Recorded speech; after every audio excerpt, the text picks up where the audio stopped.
Sehingga nanti terutama yang di Jakarta mungkin Bapak Ibu lebih familiar juga dengan Pergub atau Pergub Jakarta ya. Nah, itu mohon dibedakan antara Pergub dengan Permen PUPR misalkan.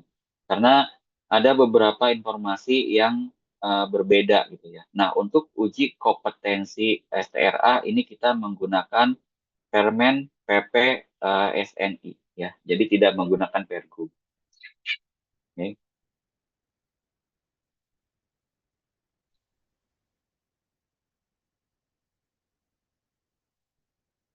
Baik, kita lanjut. Hmm. Nah, selanjutnya ada file Excel. Di sini sedikit rangkuman ya, walaupun sedikit bisa dimanfaatkan untuk dipelajari atau dibaca kembali atau dilanjutkan untuk merangkumnya sehingga nanti mudah untuk dipelajari. Yang akan kami jelaskan lebih ke kisi-kisinya ya.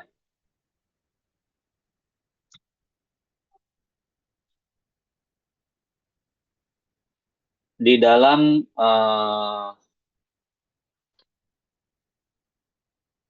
kisi-kisi uji kompetensi ini itu ada soal-soal yang ada di lembar putih ya. Kemudian ada yang di lembar krem ini adalah sedikit cara untuk memudahkan menghafal gitu ya. Kemudian di sini eh, nah ini yang putih ini soal ya. Kemudian ada lagi nanti untuk memudahkan menghafal. Baik, saya langsung menjelaskan terkait dengan bentuk soal. Yang pertama adalah terkait nanti boleh ya Bapak Ibu yang mungkin kemarin belum sempat masih ada yang harus diselesaikan, artinya masih mengulang satu modul atau dua modul. Kalau ada soal yang dianggap sulit bisa kita diskusikan gitu ya. Mudah-mudahan di sini mungkin banyak yang lebih memahami itu bisa kita jadikan tempat diskusi gitu ya. Jadi nanti ada kisi-kisi juga mungkin dari yang pernah mengikuti uji kompetensi gitu ya. Silakan nanti kalau mau kita diskusikan. Tapi kalau misalkan ada beberapa yang misalkan mau menyampaikan ada soal-soalnya yang sulit ke UPT, silakan. Nanti kami jawab beserta jawabannya di grup gitu. Kira-kira seperti itu ya. Sampai saat ini belum ada yang menyampaikan beberapa soal ya, sehingga apa ya kepemilikan atau bank soalnya UPT STRA cukup terbatas ya. Karena sekalipun UPT itu di bawah DAI, kami tidak diizinkan untuk melihat soal gitu ya, ataupun em, terlibat di dalam entah itu penentuan soal, pemeriksaan soal itu kami tidak dilibatkan. Baik, untuk bentuk soal itu ada empat ya. Yang pertama di sini pilihan ganda, ya mungkin sudah akrab ya. Pilihan ganda nanti ada soal, kemudian Bapak Ibu pilih salah satu yang benar. Kira-kira seperti itu ya. Jadi seperti di sini, jika sebuah bangunan publik memiliki satu basement plus 9 lantai dengan luas total volume kubik di atas 30.000 meter kubik, maka berdasarkan persyaratan teknis sistem proteksi kebakaran, pada bangunan gedung ketentuan jalur masuk mobil pemadam kebakaran harus dapat. Nah ini ketentuan mobil pemadam kebakaran ya. Angka-angkanya cukup eh, ini juga ya, cukup rumit juga. Tapi bisa dihafalkan seperti ini ya. Kalau bisa langsung 7.100 lebihnya maka seperenam. Lebih dari 28.400 maka seperempat. Nah, kebetulan soal tadi itu di 30.000 ya. Itu ada di atas 28.400 tapi di bawah 56.800. Maka jawabannya seperempat gitu ya. Tapi kalau sulit menghafalkan angka ini bisa dikalikan saja ke angka 11.000 113.600. Nah, kemudian dibagi aja. Dibagi setengah, dibagi 3/4, dibagi 2/4, dibagi 1/4, dibagi 1/4. Itu hasilnya angka-angka ini. Ya.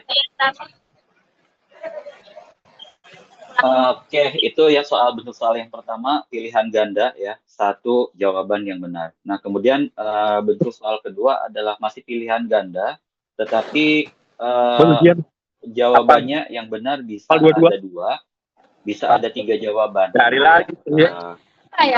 Satu. Boleh di-mute dulu, Bapak Ibu. Tunggu nganterin ya. Satu. Ujiannya. Berita boleh dibantu. Ya, jatuhnya persiapan. Ujian jam 8. Iya. Oh, dekat bisa.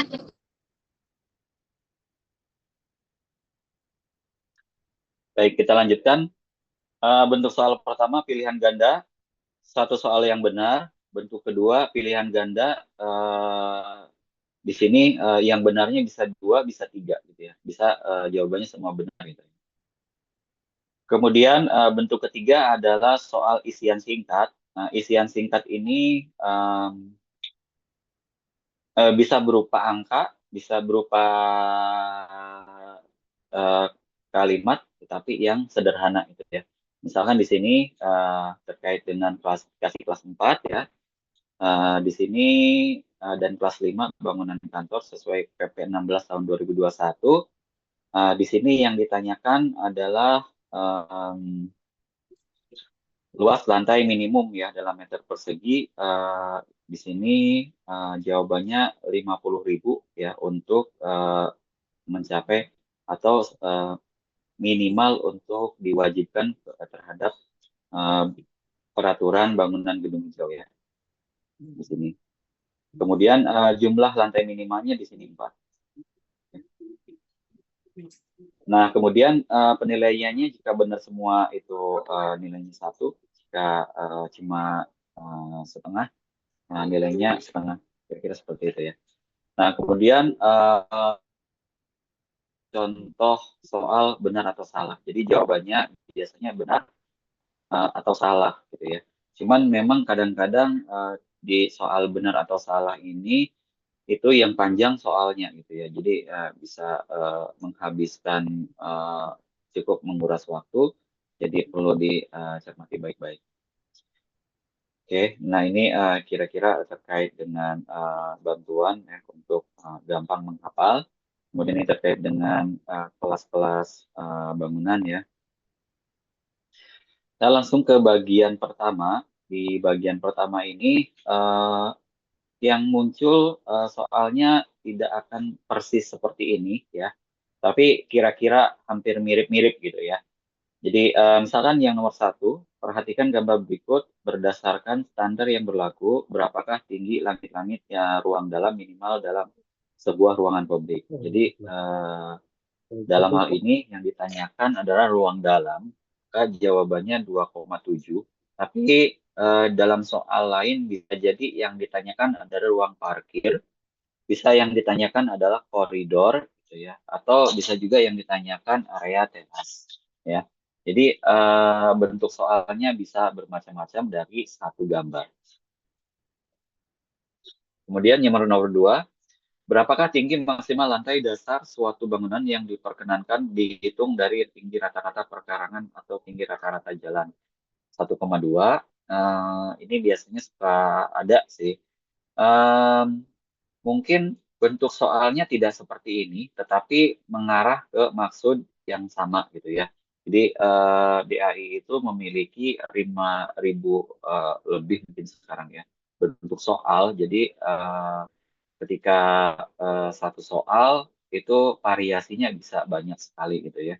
Entah itu yang divariasikan dari soalnya ataupun jawabannya antara kursi peserta kanan dan kiri misalkan itu bisa saja jawabannya itu berbeda gitu lokasinya. Kalau kebetulan di sini D 1,2 meter gitu ya. Nah, di sebelah kita mungkin bisa jadi yang 1,2 itu yang A gitu. Kira-kira seperti itu. Jadi untuk melihat jawaban rekan di kanan, di kiri, di depan itu kemungkinan besarnya akan berbeda gitu ya. Jadi jangan berharap ke sana. Kemudian di nomor 3 di sini, nah manakah di antara kalimat berikut yang benar? Ini biasanya ini cukup pendek, biasanya cukup panjang-panjang gitu ya. Ini perhitungan KDB dihitung sampai batas dinding terluar. Nah, ini cukup teoritis ya. Nomor 4, berapakah jarak minimal untuk jarak bebas samping dan jarak bebas belakang pada lantai dasar bangunan? Ini 4 meter. Kalau melihat teorinya mungkin kita ambil dari ini ya. Nah, eh, ini depan, apa belakang, samping kanan, samping kiri, itu ini minimal 4 meter gitu ya. Ini ke depan juga sama. Jarak bebas ya. Jadi ada di dalam gambar di peraturan-peraturan yang sudah dilampirkan di dalam Google Drive.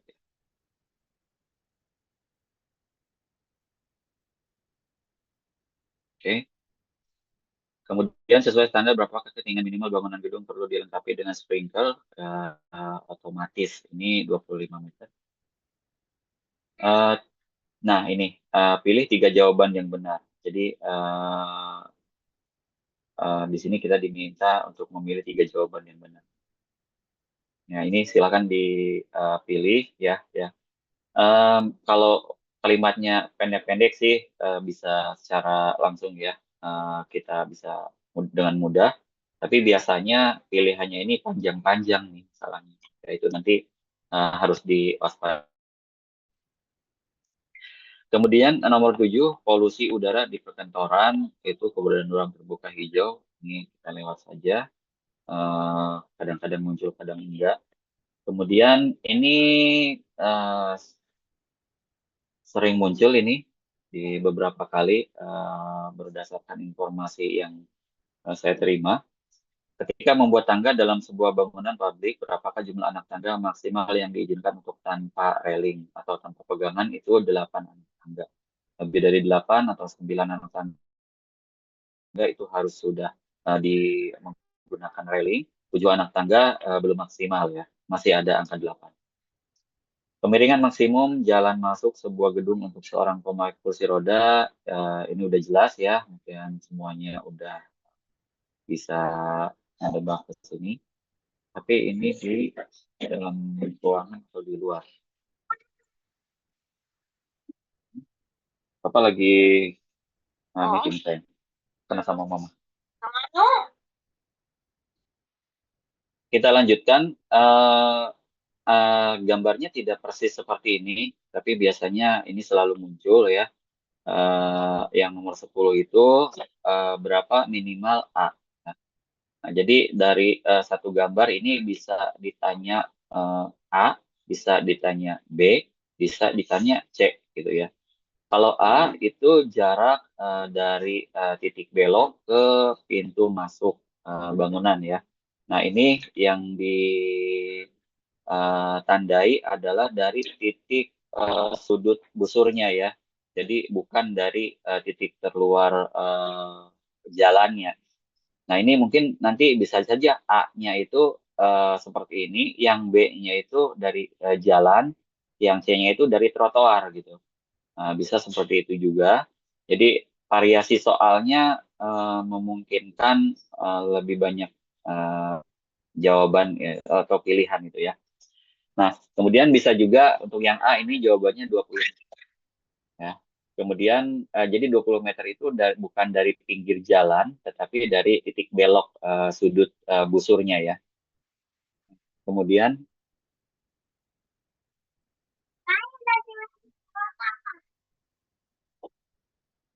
oke kita lanjut. Em, nah, untuk yang nomor 11, berapa minimal B?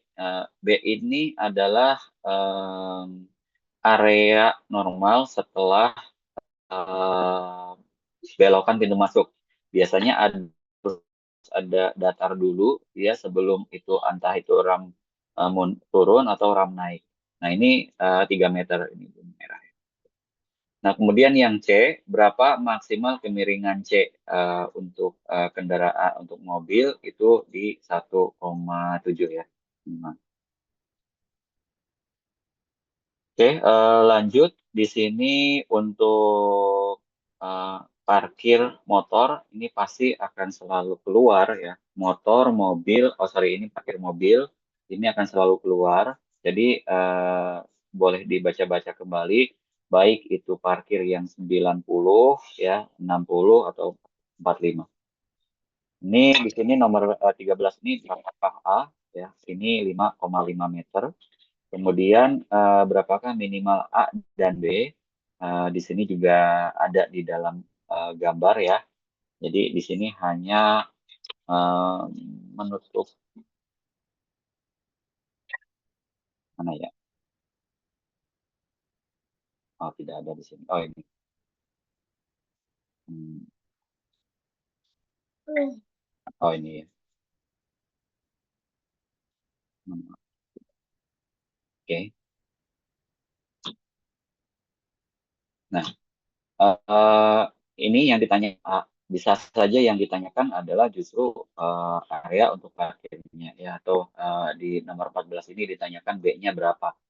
B-nya di sini 2,3 minimal ya. Ini dikali 5 meter. B-nya 5 meter. Kemudian 15 berapakah A ini selalu keluar ini area untuk area bebas untuk disabilitas itu atau penyandang disabilitas bisa dengan nyaman lewat gitu ya. Ini 0,9 kalau dilihat dari peraturannya ada di sini ya. Di sini jelas. Kemudian untuk parkir parkir disabilitas juga itu kendaraannya bisa selalu muncul ya, baik itu yang satu sisi maupun yang dua sisi gitu ya. Yang ditanyakan bisa gangnya ini, yang 1,6 ini atau yang 2,3 ini gitu ya. Jadi bisa macam-macam nih. Kalau Bapak Ibu sudah memahami gambar ini, tidak ada kesulitan sih mau diputar-putar juga soalnya.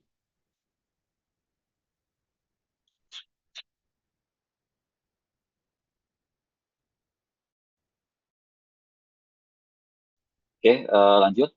Nah, ini untuk parkir miring ya. Jadi ini yang tadi yang parkir untuk kendaraan penyandang disabilitas. Yang parkir miring juga sama ya. Yang tanyakan bisa jalannya atau bisa area parkirnya. Nah, ini yang tadi ya. Ini 1,6 yang sesuai di sini. Oke, lanjut. Untuk parkir kemiringan, parkir miring ya. Ini 1:20. Ini juga selalu muncul ya. Munculnya itu bisa dalam berupa berbentuk gambar, tapi juga bisa dalam berbentuk paragraf gitu ya. Jadi tidak mesti yang keluar gambar. Yang keluar bisa jadi sebuah paragraf, kemudian ada jawaban, ya, tiba-tiba nggak ada gambar. Itu sangat mungkin ya. Ini untuk motor. Kemudian berapakah tinggi maksimal lantai dasar dari jalan? Ini lantai dasar dari jalan itu 1,2 ya. Kalau melihat dari sini,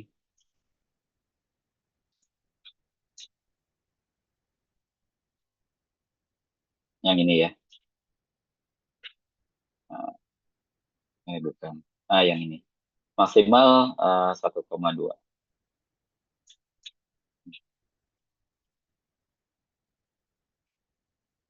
Kemudian untuk nomor 22 di sini berapakah minimum sehingga air dapat mengalir? Nah, soal ini nanti akan muncul lagi dalam berupa paragraf. Jadi ada kemungkinan soal yang sama muncul dua kali dalam bentuk yang berbeda.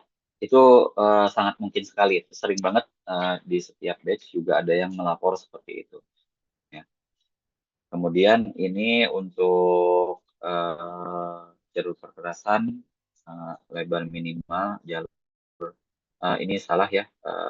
Harusnya gambar panahnya yang salah, harusnya jalurnya yang ditunjukkan.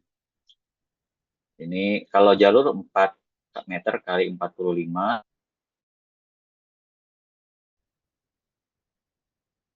Nah, ini biasanya eh, yang aduran itu dikosongin angkanya, kemudian nanti salah satu ditanyakan. Walaupun sebenarnya di dalam peraturan itu sebenarnya angkanya sudah lengkap ya. Jadi ini sebagai jawabannya. Nah ini, nah tadi yang ditanyakan itu ini 45 meter itu ini ya. Kalau harus landingnya di sini 4 meter kali berapa 15. Minimal banget ya. Nah, ini juga ada angka-angkanya. Jadi tinggal dicek kembali di peraturan-peraturan. Ini sudah ada.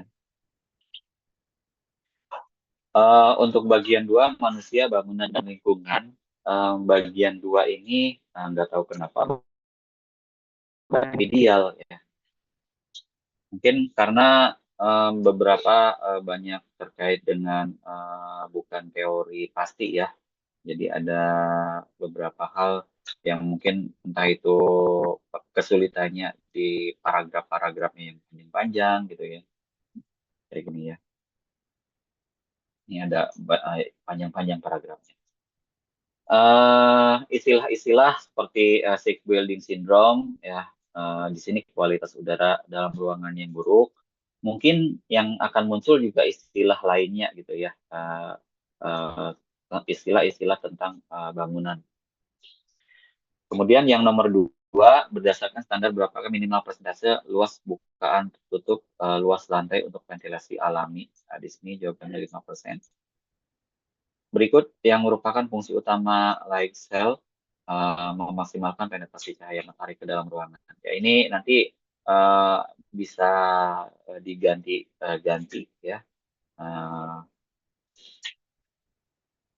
Kemudian 4, menurut PP nomor 45 tahun 2007 tentang pedoman teknis pembangunan bangunan gedung negara. Ini terkait dengan berapa lux cahaya tingkat pencahayaan ruangan rapat. Nah, di sini ditanyakan ruang rapat ya. Jadi kalau melihat tabel lux itu bisa dilihat ruang rapat memang 300 di sini. Nah, tapi soalnya bisa berubah-berubah ya. Bisa ruang kerja, bisa ruang keluarga, bisa ruang kelas, bisa ruang auditorium, bisa lobby gitu ya. Jadi Bapak Ibu silakan menghafalkan bentar sayang, Bapak dulu. Sama Mama dulu sayang. Iya tunggu, tunggu Papa. Tunggu. Mau.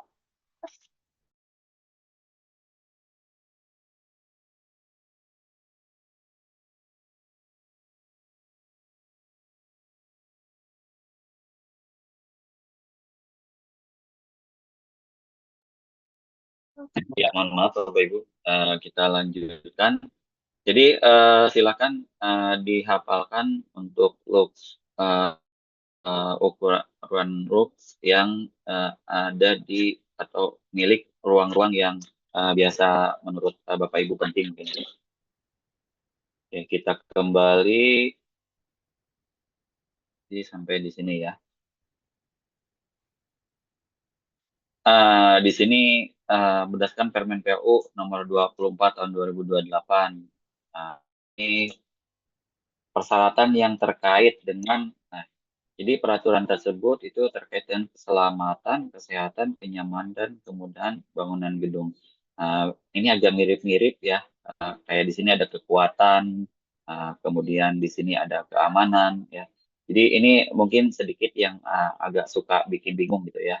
Nah, di sini keselamatan, kesehatan, kenyamanan, kemudahan bangunan gedung ya. Mudah-mudahan tidak terlalu banyak soal seperti ini ya. Tapi kira-kira isi di bagian 2 ya seperti ini gitu ya. Kemudian nomor 6 SNI. Nah ini SNI terkait dengan OTTP itu agak banyak juga ya. Selalu muncul walaupun bentuknya ya beda-beda gitu ya. Soalnya ganti-gantian. bisa jadi di sini adalah yang menyumbang nilai OTTP tertinggi gitu. Sini dinding transparan atau kaca. Atau bisa jadi pertanyaannya yang misalkan yang paling justru tidak ada nilainya, gitu. Bisa jadi kebalikannya. Lanjut, ini penggunaan solar cell, jawabannya semua benar ya.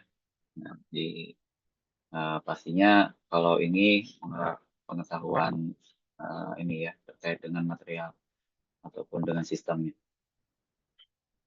Kemudian prinsip di bawah ini membantu memperbaiki keseimbangan alam, kecuali ya nanti akan banyak hal-hal yang seperti ini ya, perlu pertimbangan, perlu pembanding dengan yang lainnya gitu ya. Jadi tidak bisa dibaca sekali langsung selesai.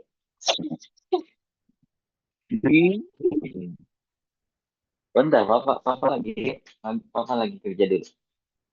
Dah, dah. Ya, mohon maaf Bapak Ibu, kita lanjut. Ya, di sini untuk selanjutnya terkait dengan cagar budaya ya. Cagar budaya itu juga cukup banyak yang keluar ya.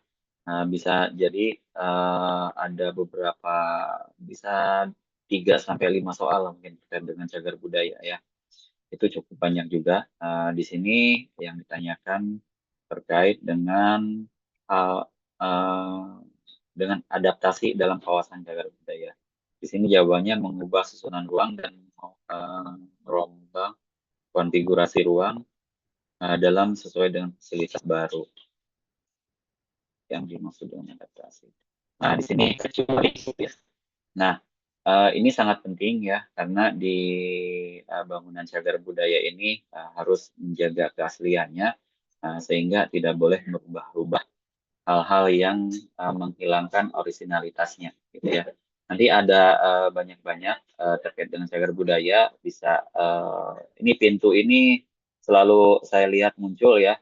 Kebetulan kami mengawas di waktu uji kompetensinya, kadang-kadang suka melihat soal secara baik itu secara tidak sengaja maupun ketika kami keliling gitu ya. Pintu ini selalu muncul ini. Nah, jadi ini salah satu bagian dari cagar budaya. Kita kembali dulu. Nah, ini tadi sudah.